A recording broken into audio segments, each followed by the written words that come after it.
deixa eu botar aqui um tweet de uma professora de filosofia que é muito sério, Léo, muito grave. Olha só, o presidente Lula chegou na capital da Índia, Nova Delhi, e na saída do aeroporto estavam espalhados esses outdoors. Mr. President Lula, we count on you to nominate a black woman on the Supreme Court. Bom, esses outdoors foram pagos pela ONG Nossas, que é uma ONG ligada à editora, se não me engano, a editora do programa do Gregório do Vivier. Então, essa campanha que o Gregório lançou, na verdade, essa pressão contra o presidente Lula, chegou até a Índia. E o que a Biazita Gomes pergunta, a professora, é o seguinte: campanha cara essa, né? Fica uma questão, Léo, quem está pagando por esses outdoors que visam criar um certo constrangimento ao presidente Lula, né? Obviamente tem a ONG, mas você tem os financiadores das ONGs, que são aquelas fundações que todo mundo já conhece, etc. e tal. Mostra, então, que por trás dessa disputa pelo STF tem um jogo pesado, né, Léo? A ponto de levar a campanha para a Índia. Exatamente. E por trás desse jogo, Léo, porque se eles não têm uma pessoa para ser indicada, então eles não estão fazendo campanha para ninguém. Eles estão fazendo uma campanha para impregnar na própria sociedade brasileira a ideia de que o Lula seria racista. Já tentaram diversas vezes, né, demonstrando uma coisa que, infelizmente, é preciso admitir que é verdade. Né? O PT ele tem muito mais servidores indicados e até deputados, senadores, políticos brancos do que negros. Nós temos representação de negros no PT? Temos. Mas quando eles começam a fazer essa campanha, o que a gente consegue perceber é que existe uma pré-campanha no sentido de querer converter a percepção a respeito do Lula numa percepção de que o Lula seria um racista. Isso é só o começo, isso é só a ponta do iceberg.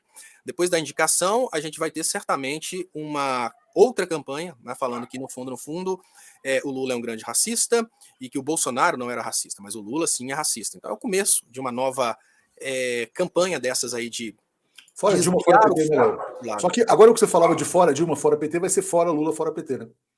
Mas não vai funcionar. E eu já vou te falar por quê.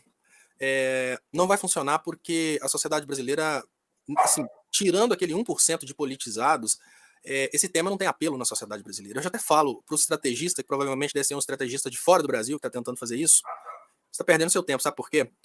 Aqui no Brasil não tem esse apelo de olhar e falar, e aquele cara representa os negros, olha que coisa bonita, tem só nas pessoas politizadas, nas pessoas que possuem consciência de classe, consciência de que somos um país extremamente miscigenado. Eu falo até diferente, já para acabar de vez com esse sonho de que isso poderia destruir o Lula. No Brasil nós temos o mesmo problema que nós temos de consciência de classe, nós temos com a consciência de raça.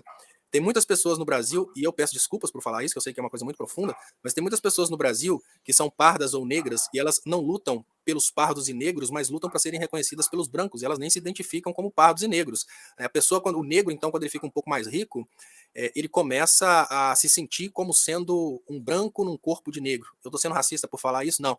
Eu estou falando sobre como é o comportamento psicológico do povo brasileiro. O racismo nosso é tão grande que ele não é reconhecido, ele não é digamos que, assumido pela própria sociedade. Então é um apelo que vai ser muito bonitinho para o Gregório do Vivier, vai gastar outdoor, mas não vai ferir em nada a popularidade do Lula. Eu diria que o Lula, se ele tiver que indicar uma mulher negra para o STF, que ele indique uma mulher negra para o STF, mas se não for essa a intenção dele, que ele simplesmente ignore toda essa campanha e nem responda às provocações, porque isso não vai modificar em nada o apoio do Lula.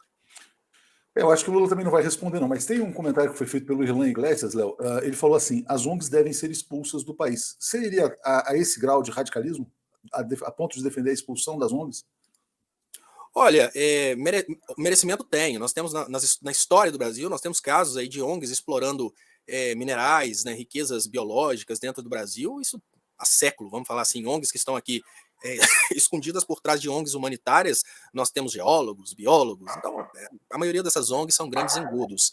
Mas a expulsão ela causaria um dano muito grande, porque ia parecer que o Brasil realmente estava querendo tomar um caminho totalitário, né? Olha, o Brasil vai expulsar o Greenpeace de dentro do Brasil, como que isso vai repercutir no resto do mundo? Então, lidar com essas ONGs de forma democrática não, mas de forma diplomática, lidar com essas ONGs, sabendo driblar as ONGs, mas sem agredi-las diretamente para que elas não usem isso em favor delas, faz parte do jogo político de um bom político. Então o Lula tem que responder às ONGs de forma educada, conviver com as ONGs, mas não dar importância para essas ONGs para que elas não tomem grande proporção. Porque se tomarem grande proporção, elas conseguem sabotar os investimentos que estão vindo para o Brasil, elas conseguem sabotar o Brasil fora do Brasil. Então expulsar é uma coisa que está fora de cogitação. Léo, a gente levou muita pancada aqui, né? Como sempre, a gente, quando toca em temas polêmicos, é natural que haja uma reação, isso faz parte do jogo. Agora, quando as pessoas começam a ver essas campanhas com muito dinheiro por trás chegarem até a Índia pagando outdoors, acho que acende aí um... Opa, o que está acontecendo? Quem está pagando? Talvez o 247 tivesse razão desde o começo.